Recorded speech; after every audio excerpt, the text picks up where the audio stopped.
All right, good evening, everyone. My name is Kyle Seibert, and I'm the Parent and Family Engagement Coordinator for the Office of Student Life here at IU Bloomington.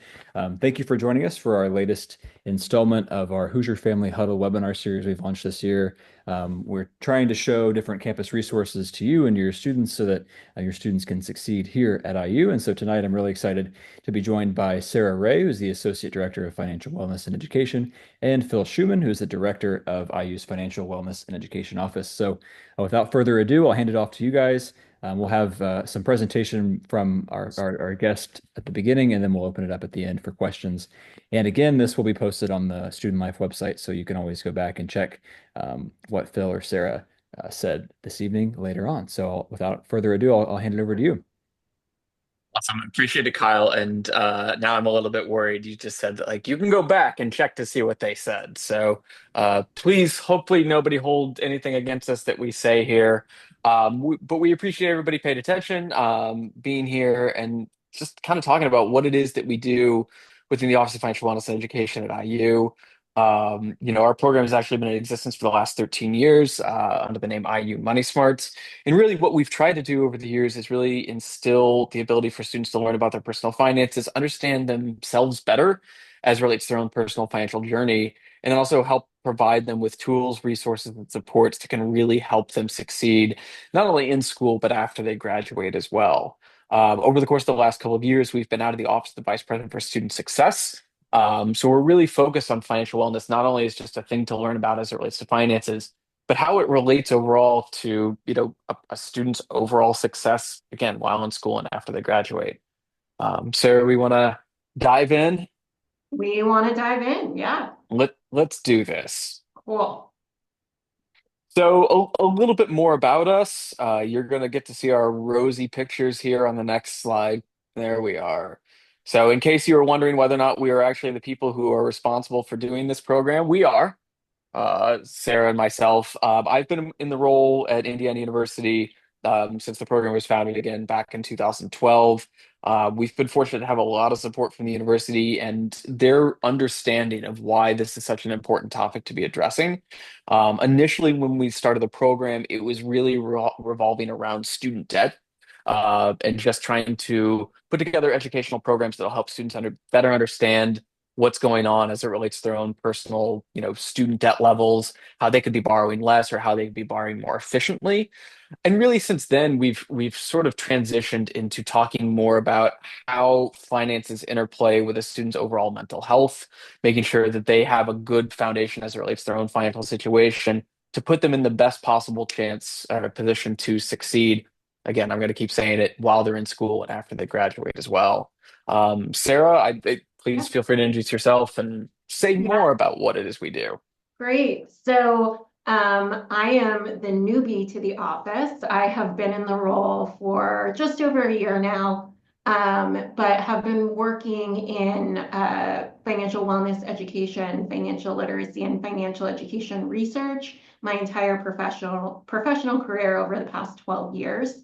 It's really my deep love and passion to help young adults and young people figure out how to navigate their personal financial situation and really help shape their money stories so they're in service to achieving their life goals. And education and their success as students is such a big piece of that. So we're going to go ahead and really dive into what we do as an office, how we serve students in the IU community, and really how we can support your students.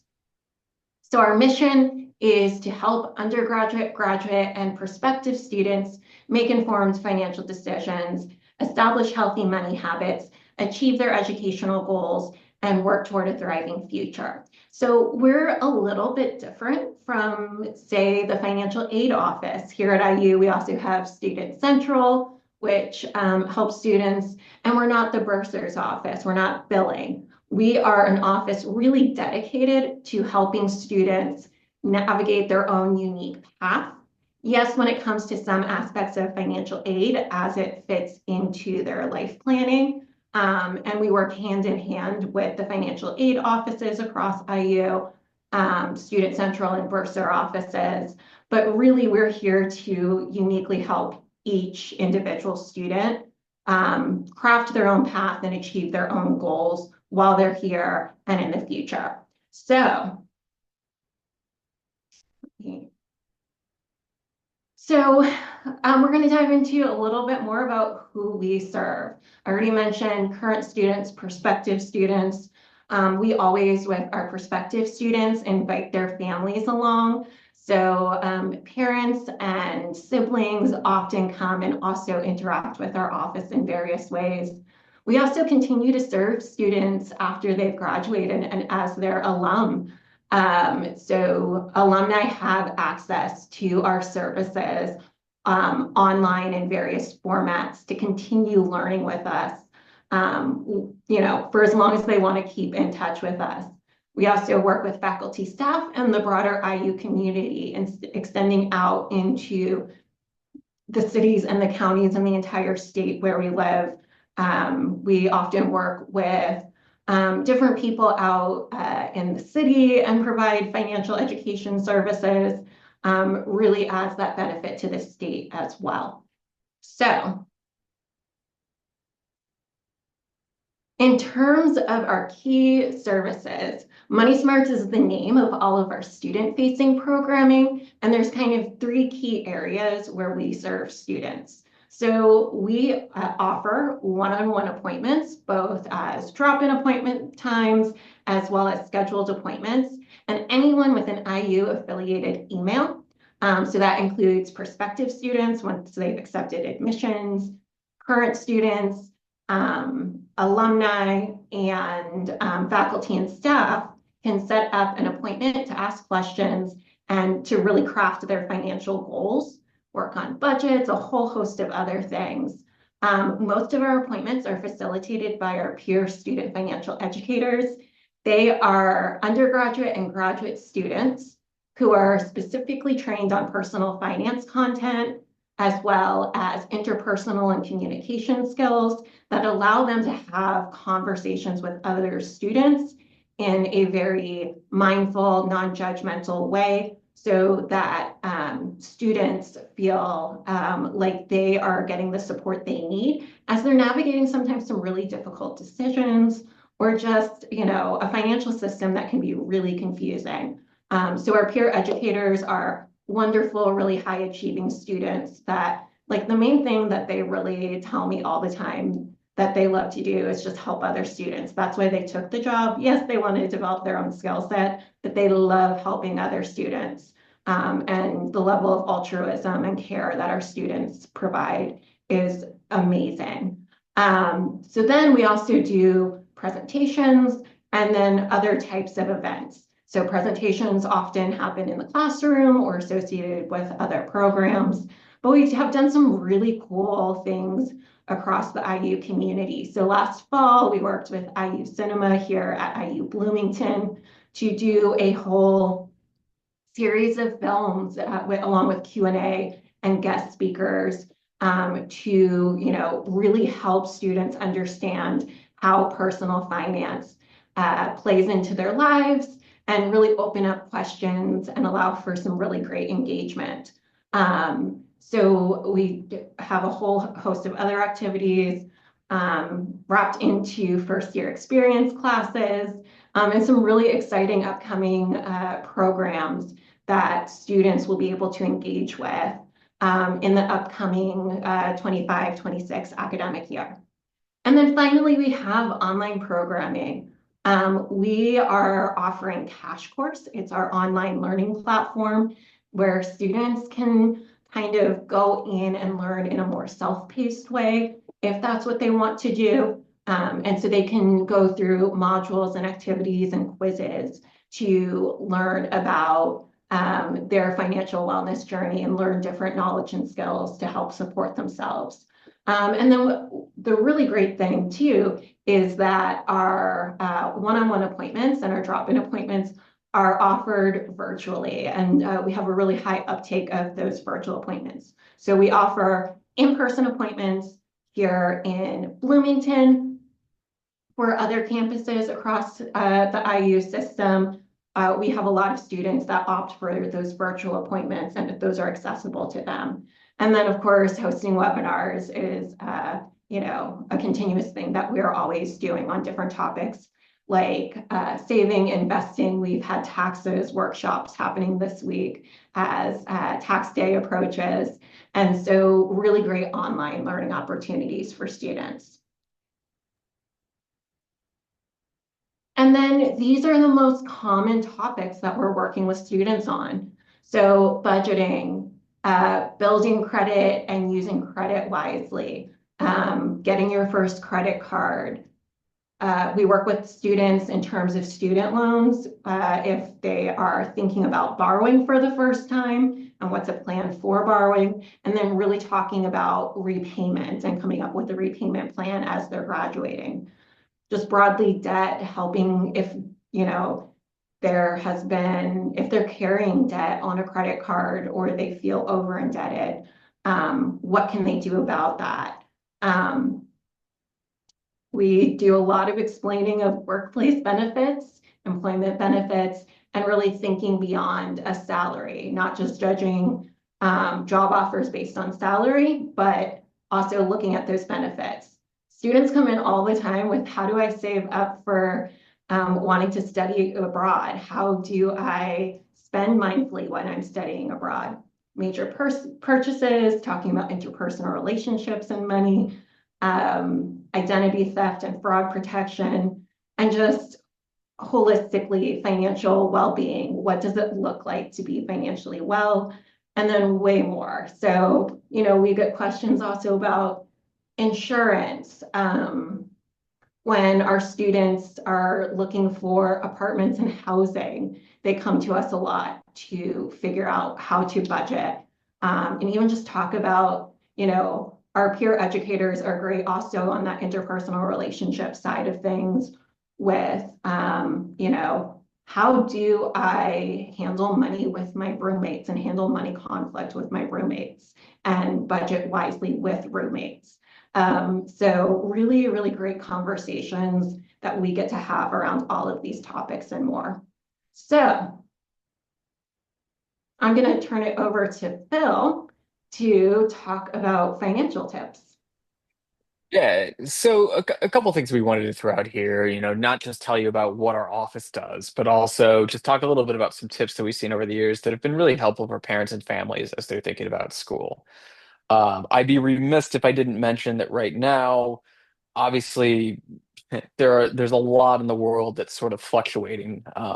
The markets, family finances, all of that. And so please understand that, like, as we throw some of these tips out here, some of them may be relevant to you. Some might feel like it's just not a thing that you need to be thinking about right now. These tips tend to be pretty generic, but we do encourage all families, students to reach out to us if they have more individualized questions, because it's really hard to do financial presentations and try and put something out there that appeals to everybody, because this is all generic information. And what we really want to do at the end of the day is talk to you, talk to your students in a one-on-one setting and answer the questions that you have and get you answers to those specific questions. But one of the things we do want to make sure that every family knows and remind them of is just making sure you fill out the FAFSA every year. This, you have to do it in order to be able to be considered for federal, state, and school-based financial aid. And that third bullet point that just says fill it out even if you think you won't qualify, this should just be a thing that any family does, because while you think you may not qualify for something, there is a chance you might get some sort of institutional aid, some sort of federal or state grant that you didn't know about.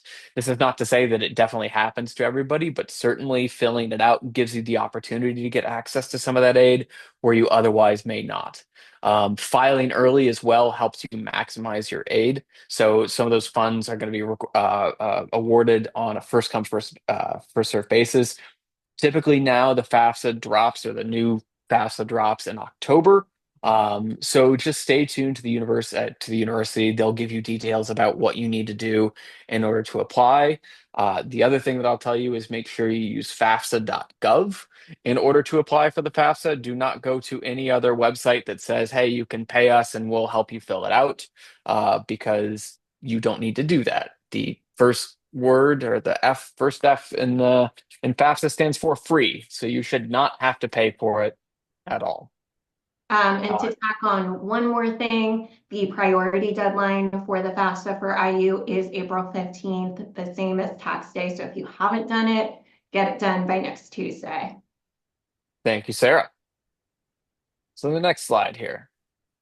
And what we want you to focus on is once as you're thinking about paying for school, and you may have already done this, or maybe this is going to be your first time paying for school, really understanding your family responsibility and understand that how you're going to pay for school can come in different ways.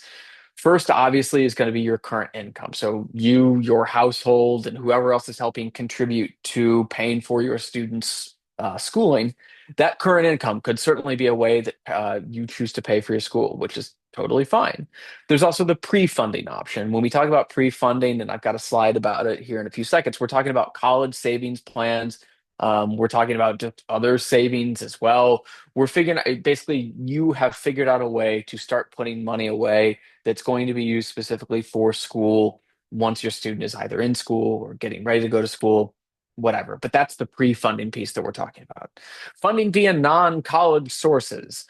This could be any sort of things we see. I think the most common one is potentially home equity, line of credit. This is not to say that that's an endorsement of doing it. In fact, there's an advertisement that's out there right now where it's a family that just decides to put a home equity line of credit on their home, and it's as though like the world is much better. This is not to say that it's the wrong decision, but it is to say that like there are lots of considerations to be making when you do those sorts of things. And I'll talk about it here in a second as well. Like for parents, we don't, or we would prefer you not to jeopardize your own retirement for the betterment of your student, because your time horizon to retirement is significantly less compared to theirs. And so that said, that last bullet point there, post funding, also known as loans. So basically, the other way to fund school would be to take out some loans in order to pay for school. Obviously there are loans that your students can take out in their own name. There are also parent loans, but again, going back to what I just said a few seconds ago, we would prefer you to minimize the amount of loans you're taking out in your own name because it could jeopardize your ability to retire or make it harder for you to retire. So next slide. There we go. And sort of what we talk about too is the hierarchy of paying for college. So going along this, if you're trying to figure out, okay, what should I make sure that I'm using to pay for school before anything else? And you have to please note that we're starting from the bottom here in terms of where we want you to start funding, not at the top. So that seems a little counterintuitive. Great. I just want to make sure I clear that. We don't want you going with plus loans first, okay? Uh, what we do want you to see is any state and federal grants start there. Then any sort of inside scholarships. So that could be state from a state institution standpoint. So from IU, if they're giving you some scholarships that way, boom, those state and federal grants and those IU scholarships, that's where we want you to start with paying for school. Then any sort of outside scholarships, and realistically speaking, inside of the institution, outside of the institution, scholarships are scholarships. We want you to use those to help pay for school. So those are definitely those bottom three. That's where we want you to start. Also, please note too, just at the bottom on the state and federal grants, those are not loans. We are talking about money the state is giving you that you do not have to pay back. That is the best. From there, after we get past those outside scholarships, we're talking about federal work study. So this is part of filling out the FAFSA. Your student may qualify to have a work study job. Realistically speaking, that work study job is going to look like a normal job for that student. It's going to be a job at the school. It's just the way that it's funded via the university and the government that sort of makes it work study. The bottom line, though, is it's a wonderful opportunity for students to be able to earn money. And I'll talk more about how we potentially you can use that money to help pay for school. But that's a really good opportunity to make some additional funds that could go toward paying the cost of school. Then from there, we go with subsidized federal loans. And so these are the loans that don't accrue interest while your kid is in school. Those are obviously preferable to the unsubsidized federal loans, which are the ones that do accrue interest while you're in school. But in both cases, like federal loans, they tend to be good not just because of the interest rates associated with them, but because the repayment options on the back end.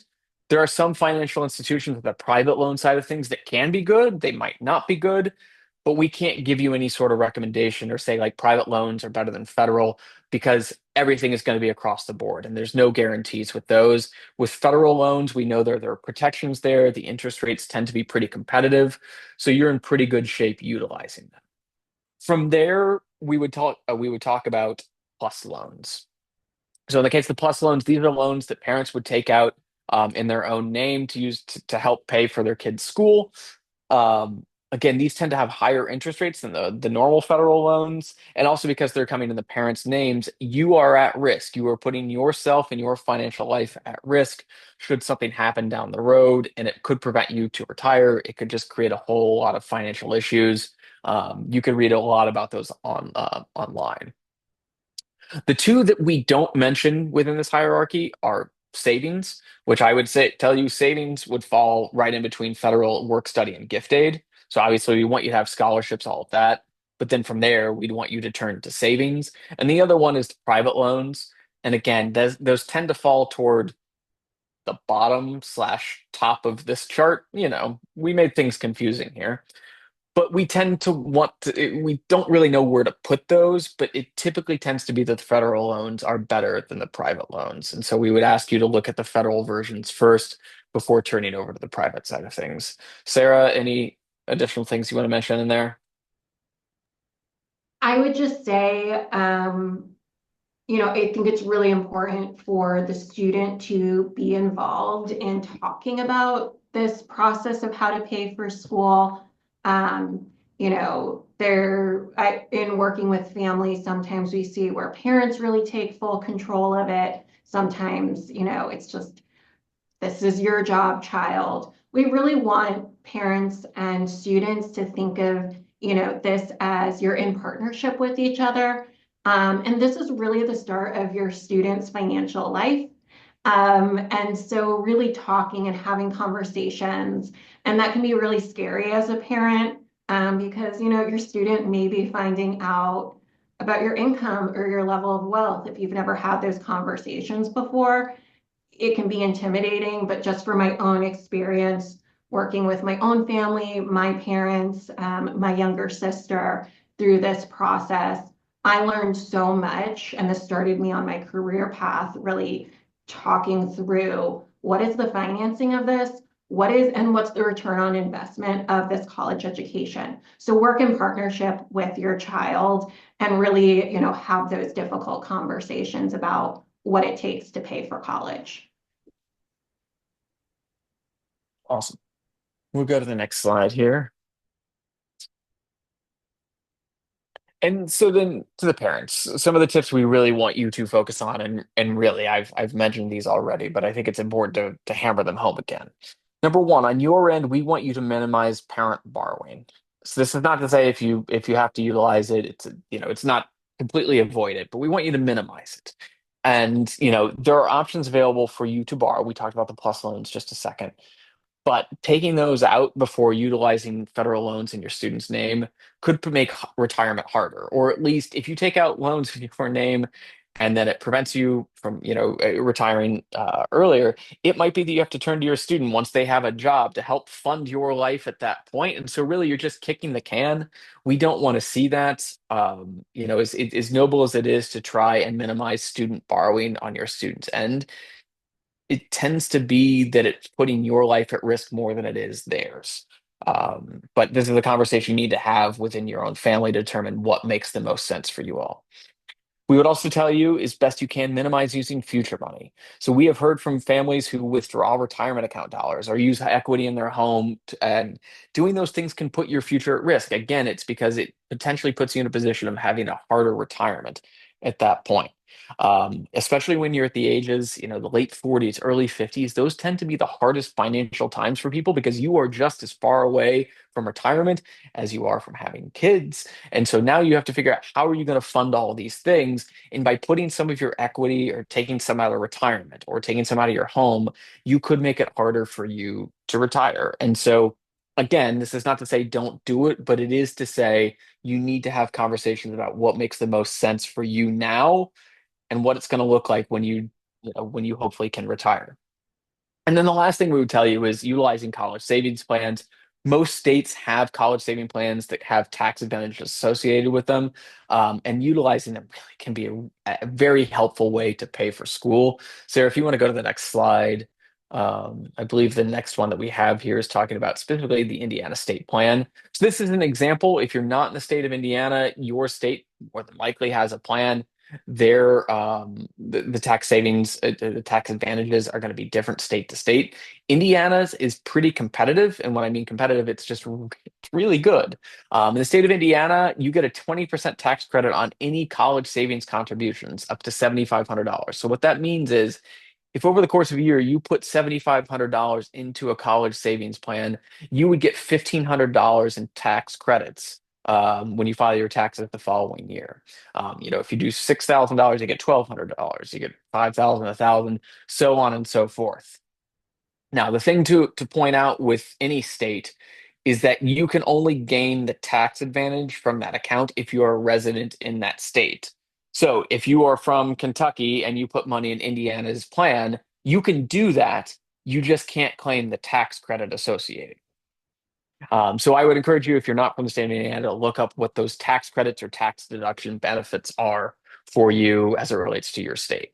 The nice thing about this is it's triple tax advantage, so you get that tax credit. There's no tax on the earnings, so any money that gets made because it's an investment account or through, in some cases, a high yield savings account or a CD, in those cases, there's no taxes that have to be paid on those earnings, so long as they are used for college expenses.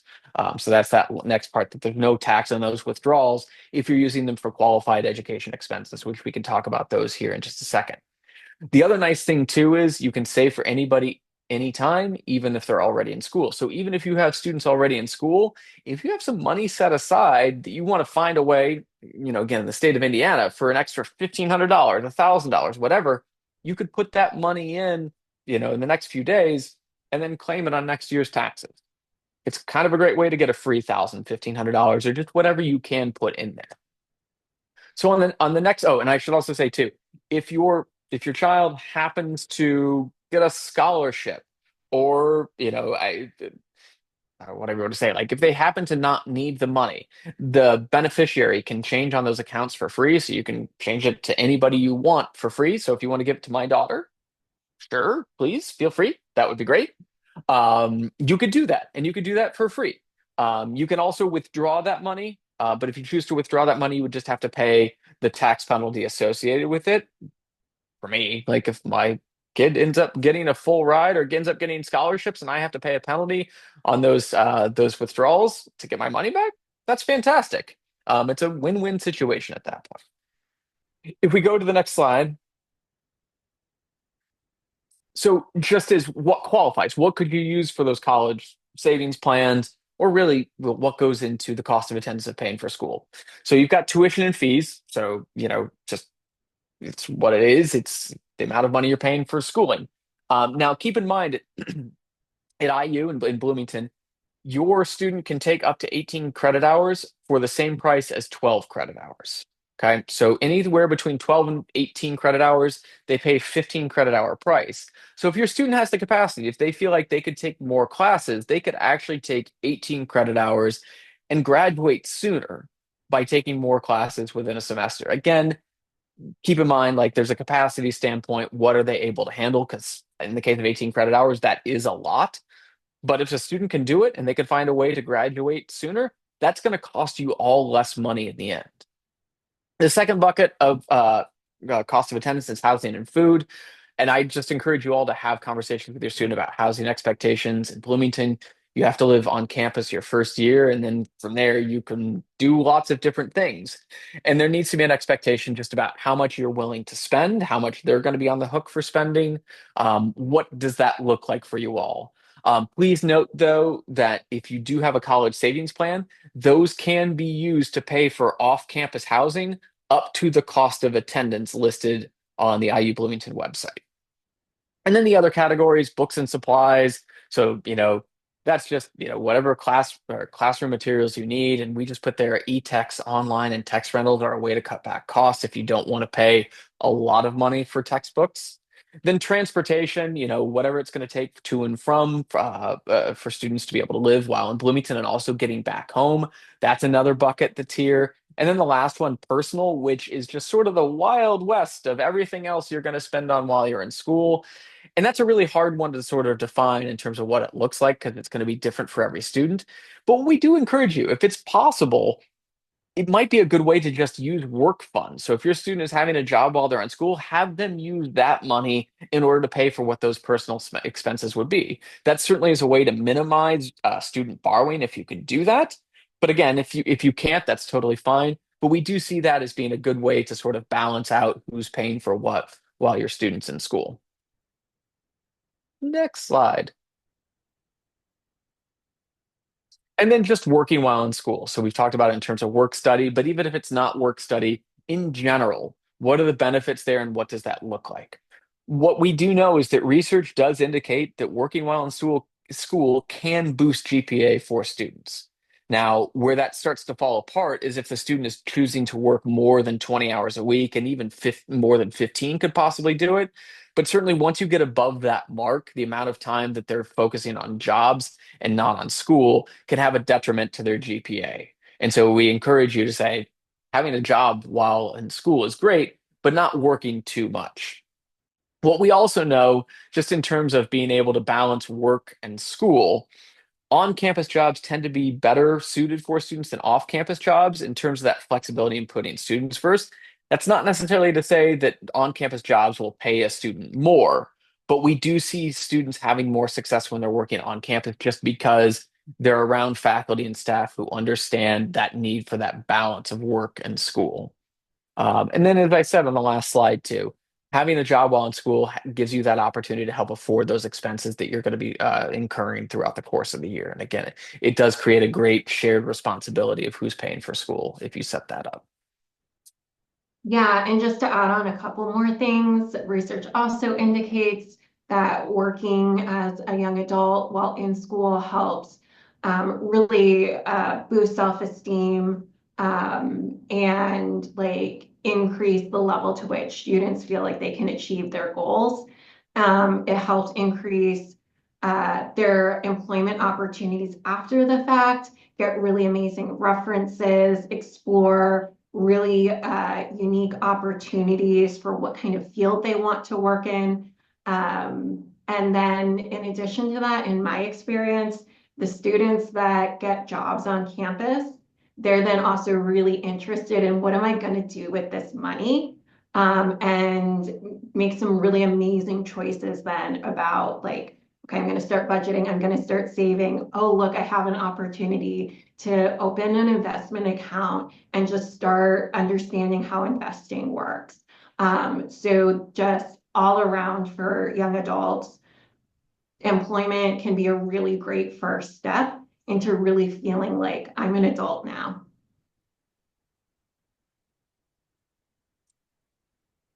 Cool. Next slide. And then the final thing we'll talk about here is just there's a lot of negative connotation around the idea of students moving back in after school. And the funny thing about it is it actually can be a really big benefit for your student if you set something up in this way. Obviously, we don't want students to go back home and then just have no plan whatsoever to stay there because that doesn't benefit anybody. But if they're trying to move their financial lives forward and there's a space to do this, it can be a really successful thing to do. And so if your student moves back home after graduation, what we would tell you to do is that allow that student, again, you set up your own system, but have them focus on repaying any student loans they have or building up their emergency fund and savings. So that way, when they do move out, they'll already have an established emergency fund, savings, or minimize the amount of debt they have. So it increases the likelihood of them having financial success post graduation. That said, the other thing we would tell you to do is to set a time limit on how long they'll live there. Because while it might be nice to have them back for a while, I guarantee you're going to want them out at some point. And having that target date set up is going to be great for everybody involved because it's going to establish that goal of when they're going to get out of the house. Um, and that's a really beneficial thing because otherwise it drags on too long and there's just no understanding about what's going to happen or when things are going to happen as it relates to when everybody can move forward. And that goes to the next bullet point of just the longer they live there, the harder it will be to leave. And again, you might want them to stick around for a while, but I guarantee you'll get annoyed with them at a certain point and you're going to want them to leave. I get reminded that by my mother every single day. And then finally, help them avoid lifestyle creep. And what that basically means is while they're there at home, this isn't to say like you should be, just standing over them the entire time or whatever you want to say, but make sure that they're not engaging in lifestyle habits that are going to really increase the amount of lifestyle that they have when they do move out on their own. Certainly, they're going to start finding as they build up an income that they're going to have tastes that are going to increase over the course of time. But don't allow that to get too high to the point when they start trying to find their first apartment or if they have to buy a car or anything along those lines, that they're putting themselves in a position where the money that they're making is all going towards things and not building up for their future or getting rid of whatever past they may have in terms of debt. But that's a really beneficial thing to do if you have that space to allow a student to move back in after graduation. If it's going to help them move their financial life forward, we highly encourage you to figure out a way to make that work. And I think with that, questions. Questions? So if anyone wants to ask a question, feel free to drop that in the Q&A feature in the Zoom. And so while you're doing that, I might lob some warm-ups for you, Sarah and Phil, if that's okay. So I'll give you a softball to start us off. So why do you think it's important for students to start building these financial skills, early on in their collegiate career? Sarah? I mean, they're going to be doing it their whole entire lives. And really, college is probably one of the safest places to make some financial mistakes. They're going to make financial mistakes. But it's a really great time to have some soft landings potentially. And then again, because an office like ours exists, we've got those great tools for students to key in on. I mean, personal finance is just basic life skills. Money flows into every area of life.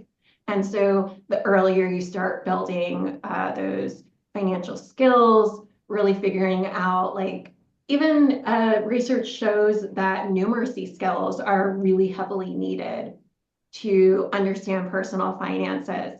And a young adult's brain is actually really primed to learn new math skills and really integrate math skills into real life.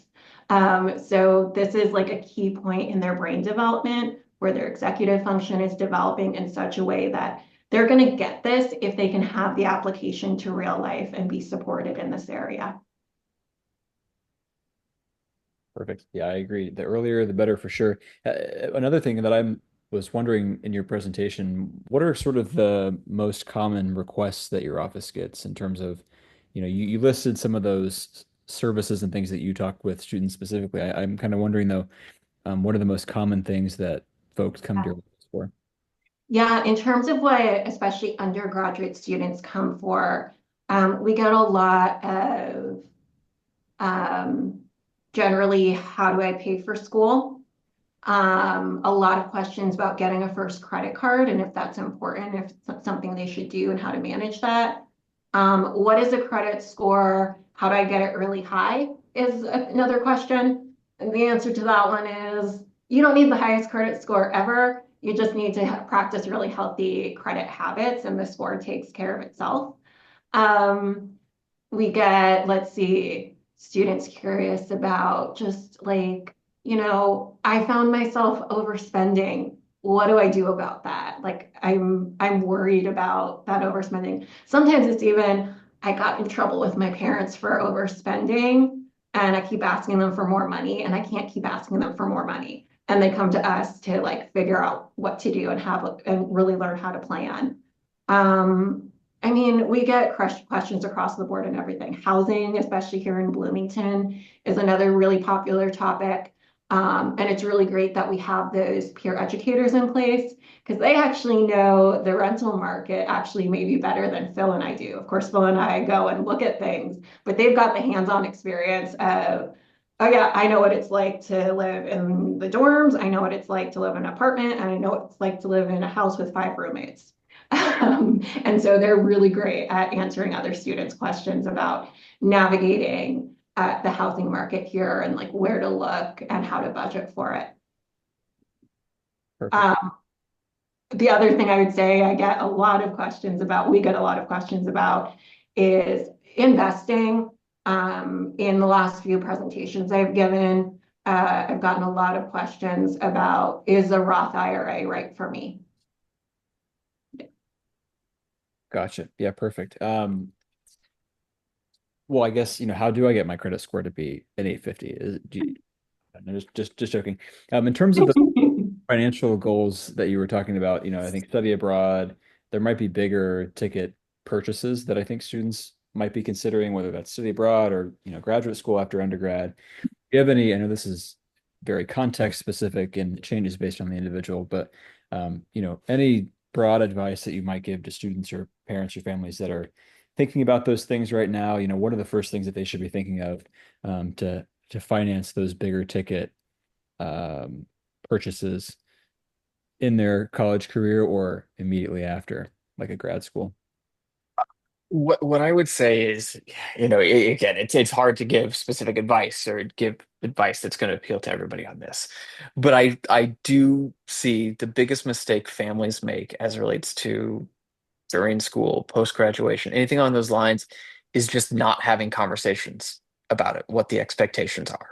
That has to be the place where you start in all of this. So if you're talking about study abroad, again, who's going to be paying for what? How much is there available in order to spend? And if a student wants more money, like where's that going to come from? Is it going to come from borrowing? And if so, who's going to be borrowing? The worst thing a family can do in terms of paying for school is to just sit back and say, we'll figure it out. Figure it out is not a great financial plan.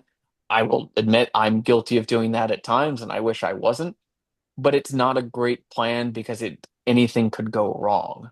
And so the more planning you can do, the more conversations you can have, the more expectations that can be set, the better everybody's going to be as a result.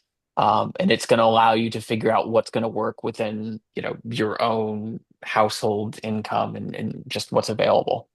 Yeah, and I would totally agree with Phil. And I think one of the fears many parents have is disappointing their child in this area. That's totally understandable. But one of the greatest life lessons my father gave me was disappointing me in the area of going to college. I didn't get to go to my first choice college because it was too expensive. And I would have had to have taken out pretty hefty private loans to go there, or he would have had to have borrowed. And he's just like, we're not going to do that. And I'm so grateful that he disappointed me. It was one of the best things that he could have done for me. Awesome. Are you going to send him a clip of this? It said you're so glad he disappointed you. Yeah, he already knows. We've had that conversation. You can share that with them. I don't see any other questions in our chat, so I'll just ask one more to wrap us up. If you both could give just one piece of advice to students or to families who are starting to think about, financial planning and the financial future for their students, what would that one piece of advice be?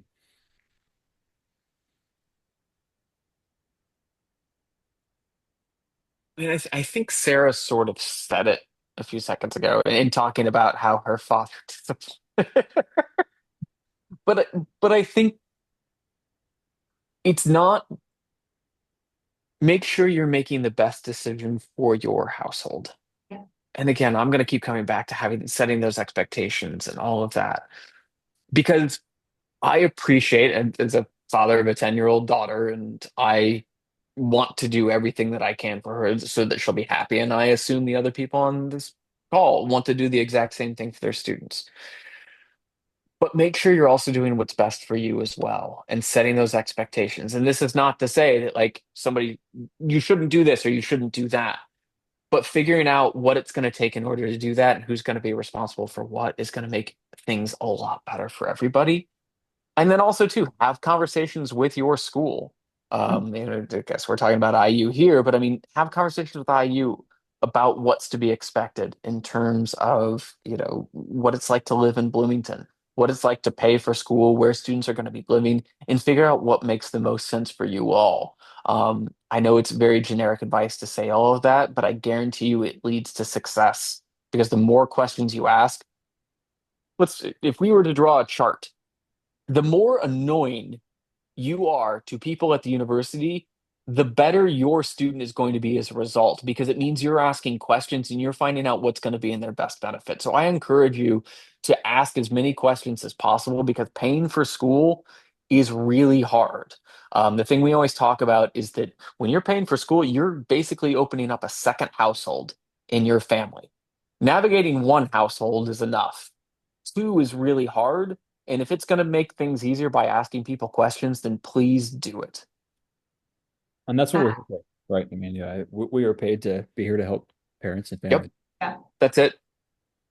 Yeah, I mean, and then to go right along with with what Phil said, um, really empower your students to start making their own decisions. With your support, have those conversations, but maybe even let them make financial decisions that you disagree with. Let them make some mistakes. And then just let them really develop, push them to meet with our office. We're a great source of support for students, and they can get support from other students who are like them, who've gone through, they're just a few steps ahead of them. But really help your students feel empowered to move towards what they're going to experience in financial adulthood. Perfect. Well, thank you both. I know we have a little bit of time left, but we'll wrap it up. If anyone has questions, feel free to reach out to me. My email is kylseibe@iu.edu. And there we go. Phil and Sarah, their emails are right there too. So feel free to reach out to them for specific questions.